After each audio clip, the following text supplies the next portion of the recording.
Dito mga bro, nasira yung lawayan. Tingga na lang natira. Kita nyo mga bro, napakahaba. Haba ng damage. Ayan, napilipit to. Yung lambat. Bro, dikit-dikit to. Dikit yan. Ako mga bro, tingnan nyo naman oh. Ang dami, dikit-dikit to. Malulubid na yung ating lambat sa dami ng tilapia. Hindi natin lahat. Ayan. Ayan. Tapos isang box. Nakapuno na tayo ng isang cooler. Ayan, takpan na natin. Ilang kilo kaya ito mga bro?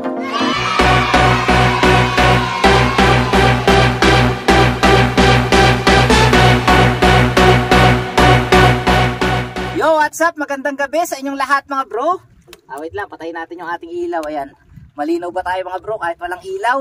Ngayong gabi ay narito tayo sa laot. At ngayon nga, tayo ay manunusog ng ating lambat na pang tilapia. Meron tayong dala na na ice box na malaki. Tingnan natin kung mapupuno natin yung ating ice box. Meron din tayong dala ng mga yelo dyan. Tapos meron din tayong dala mga bro na mga dahon ng water lily.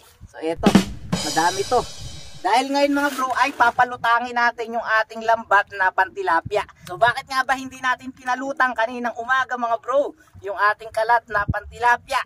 Yun ay dahil baka masagasaan ng ating mga kapwa na mangingisda.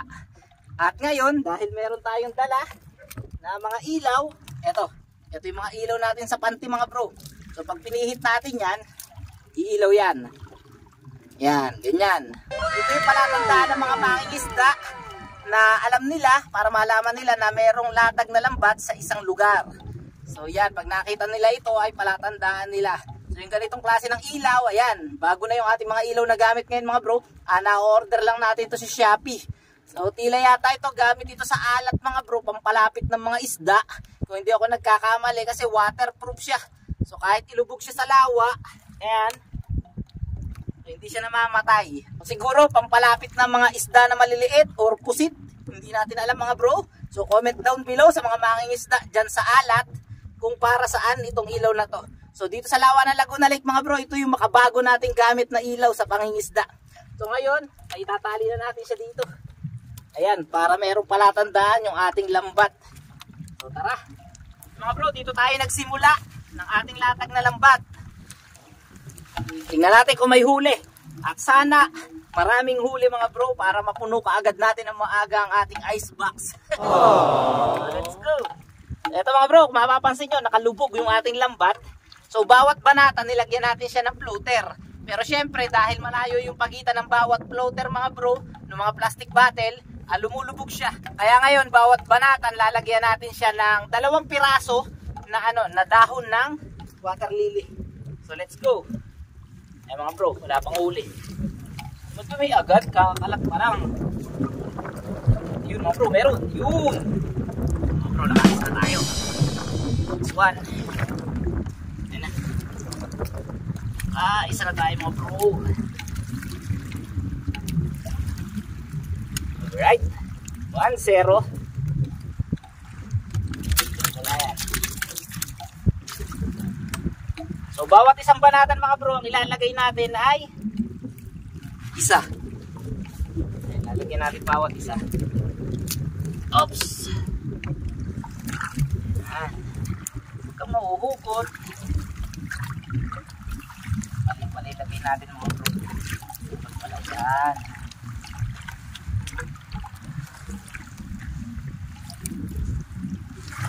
Yun. Ako mga bro, red tilapia.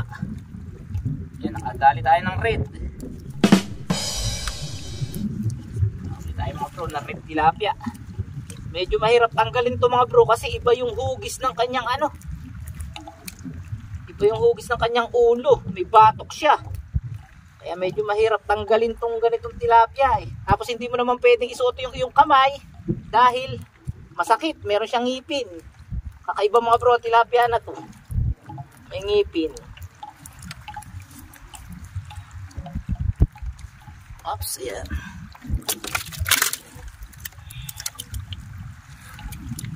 Yun. Yan naman, oh.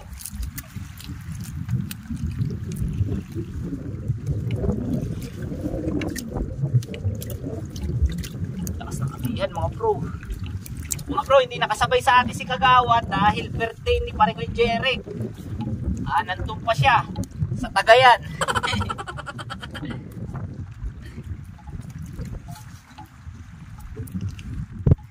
Sa birthday din ni Bax, yung aking pinsan, ni Alvin.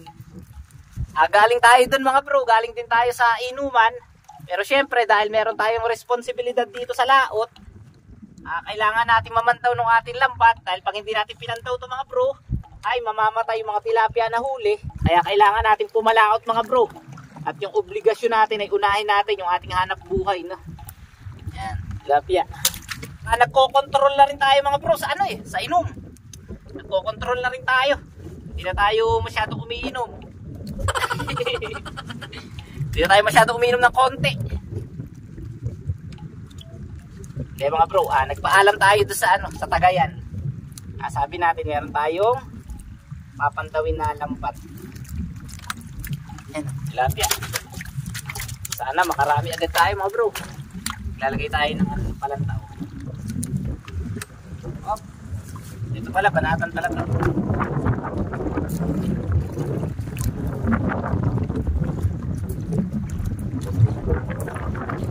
Ay, mahirap din mga bro. Mahina rin. Ay, kaya mahina dito. Hindi natin ang dahon.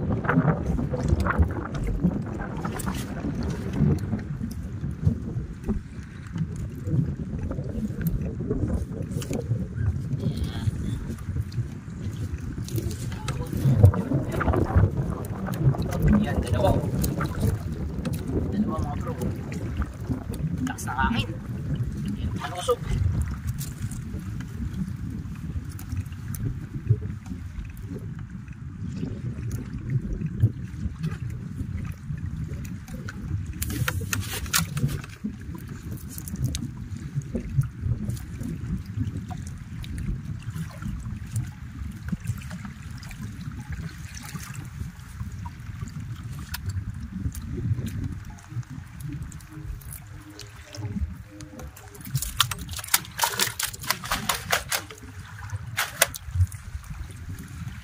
Lagay tayo dito.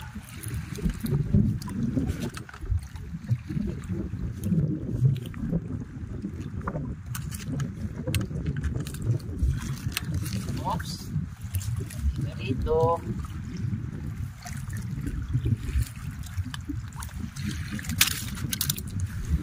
Ay.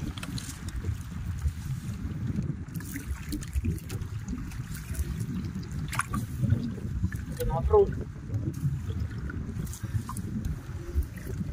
Iikit talaga ng tilapia dito. Ngayon. Alam, palos din.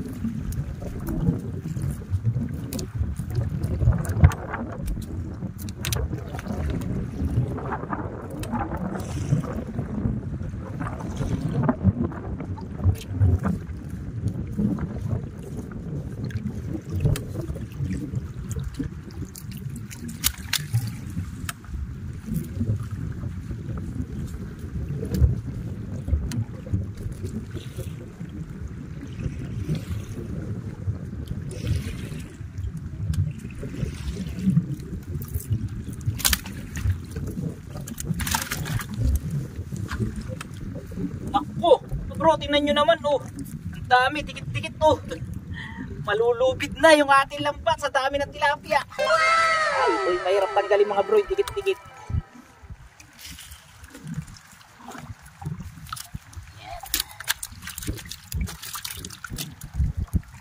Tanggalin. Matutusok tayo mga bro. Pag hindi tayo maingat. So mga bro, ganyan tayo na magtanggal ng tilapia mga bro. Para mas mabilis natin matanggal at hindi masira yung ating lambat, ipinapasok natin yung ating daliri sa bunganga. Yan. Dahil medyo maliit naman yung ating daliri mga bro, Itong number 5 natin, kasyang-kasya sa bibig ng isda. Tilapia na. Kasyang-kasya yung ating kamay. Katulad nito, medyo malaki. Pero kaya yan mga bro. Kaya yan. Diba? Kaya. Ganyan lang. Ito, tilapyang red.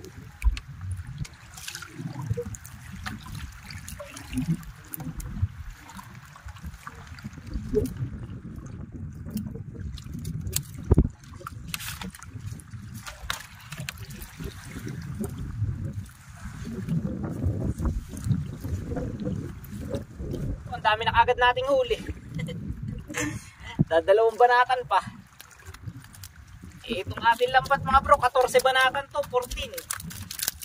Ako, natitibo na tayo mga bro. Tibo na natin doon sa likod.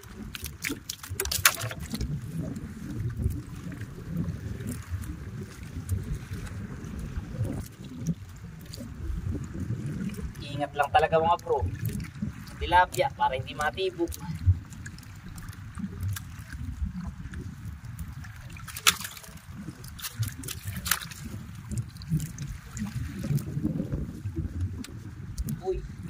Natin maglagay ng tao.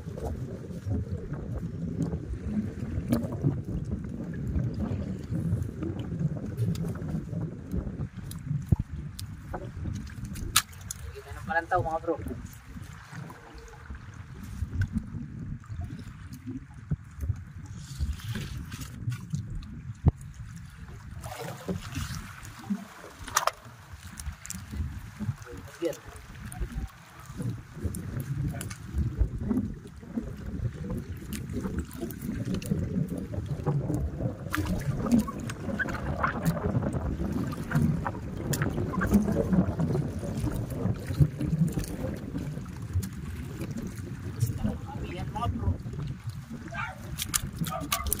A few moments later. Mga bro, narito na tayo sa gitna ng ating kalat.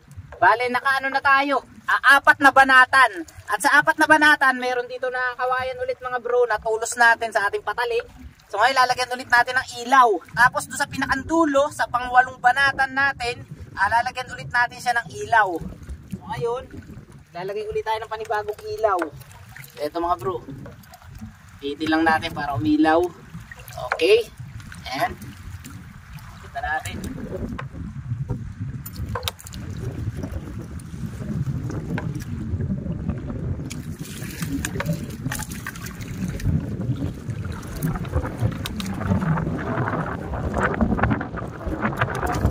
Ay, kabihan mga bro.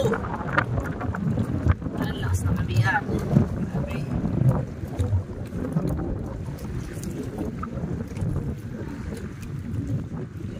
Pagka malakas ang amihan.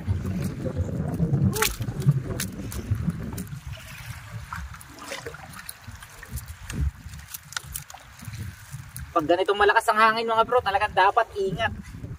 Dahil mahirap na magtanggal. Madalas tayo ay natutusok ng ng tilapia. Pagka ganun, nakakapit kasi yung ating lambat mga bro eh.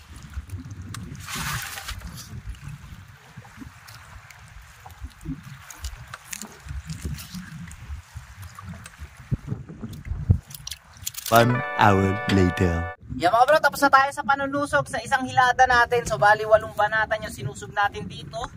At yun, ang dami nating huli mga bro doon. So mamaya maya ipapakita ko sa inyo. So maglalagay muna tayo ng ilaw dito sa dulo ng ating kalat. Kasi mga bro, nakakalungkot kanina. Nasagasaan yung ating panty. Siguro mga kalahating banatan yung nasira.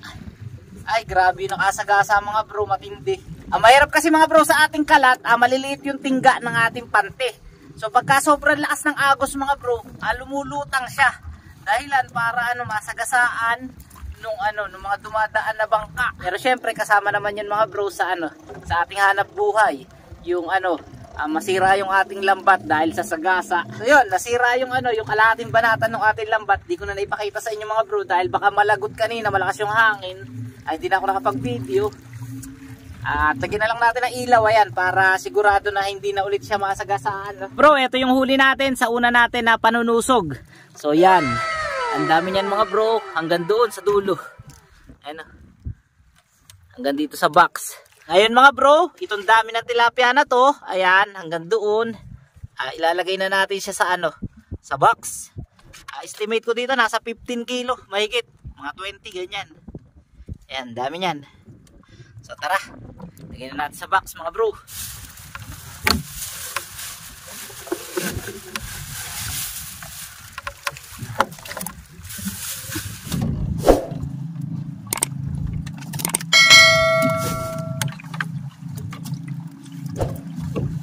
Ilagay na natin yung ating mga huli sa malaking cooler. Eto. Ayan, halos mamunu-muno rin mga bro. Halos kalahating dangkal lang yung natira. So mataas yung box na yan. At saka medyo malaki. So estimate ko mga 20 kilos mahigit. Ayan, yung yellow, lagay natin sa ibabaw mga bro. Ayan, para maganda yung ating isda. Sakto-sakto mga bro. Hanggang sa panunusog natin. So meron pa tayong hindi nasususog mga bro nando sa gilid. Siguro mga ano pa yun, mga 4 na banatan pa yun nandoon. Mamaya na lang siguro pagdating ni Kagawad, si Kagawad na lang yung ano, yung sususog doon. No? At ngayon, punta muna tayo sa kubo dahil puno na rin yung ating box. Dapat pala 2 cooler yung dinala natin mga bro. Kasi may isa pa tayo na sususugin. Ayan, tingnan natin kung gaano karami mahuli natin ngayong gabi mga bro. Nakasigurado na tayo na meron tayong 20 kilos. Mahigit. Ayan. So takpan na natin. Thank you Lord. Ngayon mga bro, ay pupunta muna tayo sa may kubo. Tayo muna ay magpahinga para makabawi tayo ng lakas. Siguro mga 1 oras din tayo mahigit na nananggal ng tilapia. Medyo mahirap dahil malakas ang hangin. Pero kaya-kaya naman mga bro. Mahirap kasi pagka sobrang lakas ng hangin, natutusok tayo ng tilapia. Dahil hapit na hapit yung ating lambat. Tara, punta na tayo sa kubo. Samahan nyo ako. Let's go! Mga bro, narito yung ating mga alagang aso. Ayan, si Ami at saka si Han. Yun, tapos iayos muna natin itong ating itong ating duyan. Ayan, dyan ako natutulog mga bro, sa duyan na yan. Pahinga na tayo dito sa ating mahiwagang duyan. Ayan, so dito ako gabi-gabi natutulog mga bro, sa ating duyan. Masarap dito, malamig mga bro. Pagka ganito na maaga pa, so ang oras pa lang natin mga bro ay 8:30 ng gabi. Pagka ganitong oras mga bro, hindi pa ganun kalamig ang klima dito sa laot.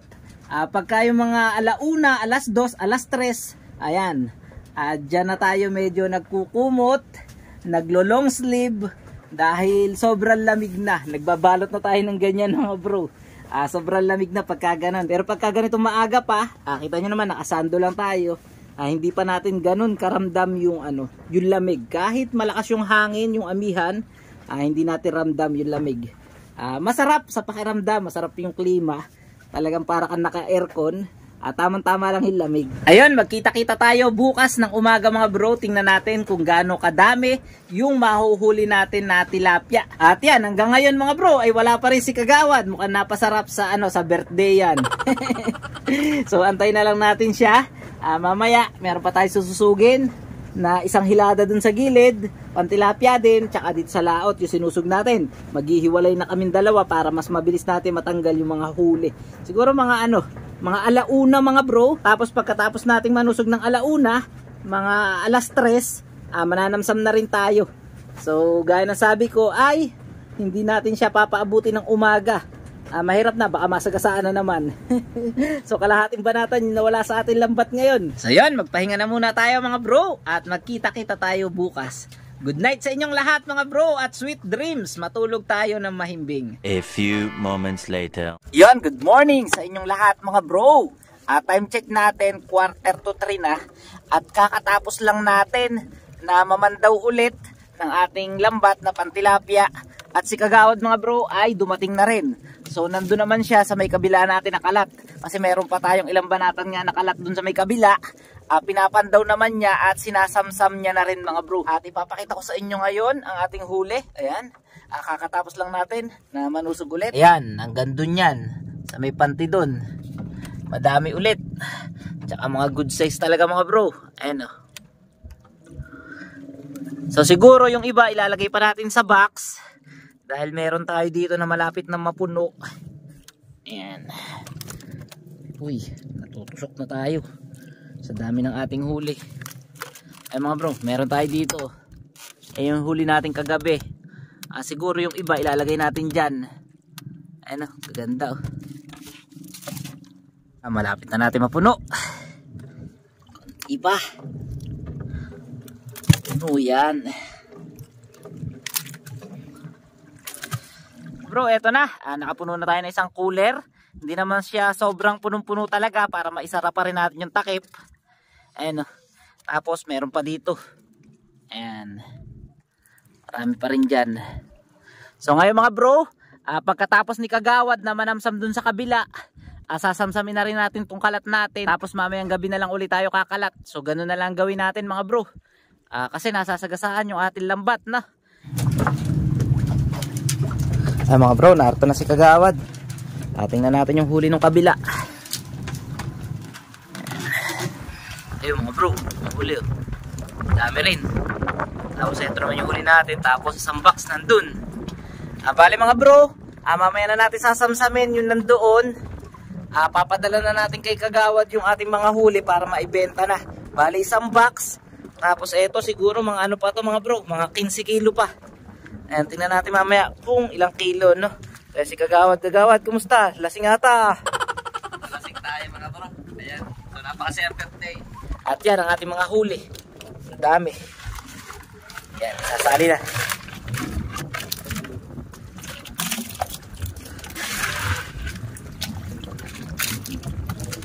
Ganda ng size niyan mga bro.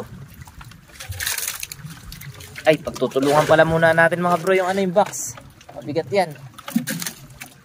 Lagay mo na dito yung pante para maluwag ka. Ay mga bro, iwanan na natin itong pante na sinamsam ni Kagawad. Dahil tayo mamaya ay mananamsam din. Ayan, ating huli. Ito yung huli natin lahat oh.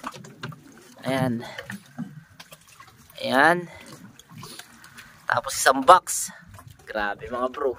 Jackpot. Wait lang mga bro. Bubuhatin muna namin. Mabigat. Ayan. Dito ay pinaabot natin ng umaga yung ating lambat bago natin siya samsamin. Dahil baka makapalako pa tayo na tilapia. At yan kung mapapansin nyo nga ay marami rin tayong nahuli dito mga bro. At nga pala yung huli natin nung madaling araw lahat-lahat ay umabot ng mahigit na 40 kilo na tilapia. At maganda rin yung ating kinita sa ating pangingisda na yun. Mga bro, ito tatanggalin na natin to. Bali ito yung nasa gasaan. Kaya puputulin na natin dito.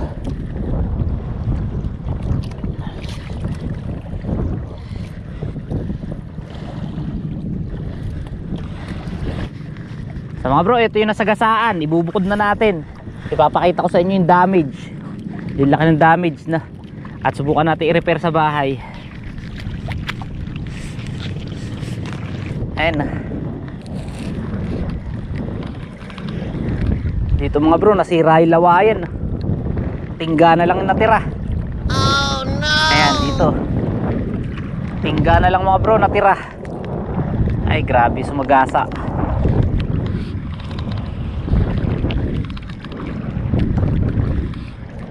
Kita nyo mga bro, napakahaba. Haba ng damage. Ayan, napilipit to. Yung lambat. Buti ka mo, isang banatan lang ang naging damage mga bro.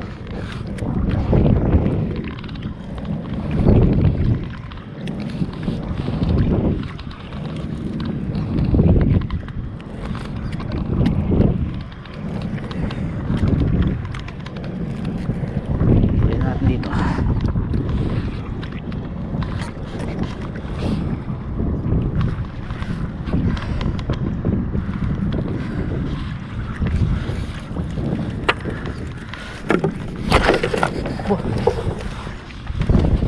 Balay natin yan mga bro.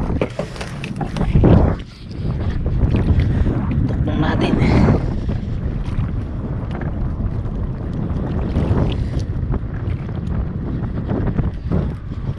Ay.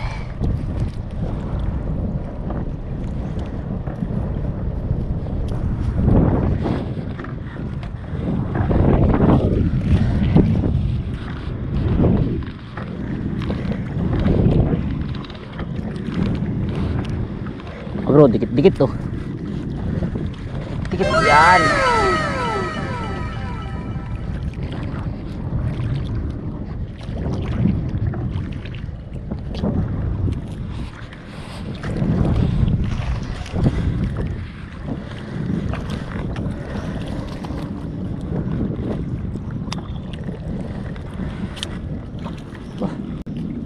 Right.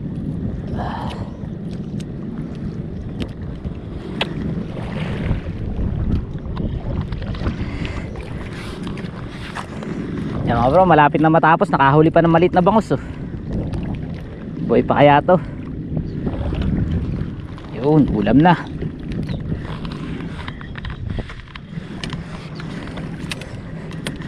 Ayusin lang natin mga bro. Up. Ayan, malapit na tayo matapos.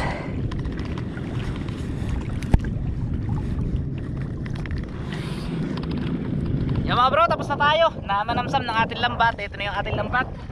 Ayan. At ito na rin yung ano, yung nasira mga bro na lambat, isang banatan. Ayan. So subukan nating i-repair mamaya. So yung mga ilaw natin nandito na. Tapos ang huli natin mga bro, eto. Madami rin. So ang huling pandaw natin dito mga bro ay alas 3. Ayan, ang huli. Alas 3 ng umaga hanggang ngayon, alas 7 ng umaga. Ganyan natin dito mga bro. Kasya yan dyan. Repair natin mamaya. Yung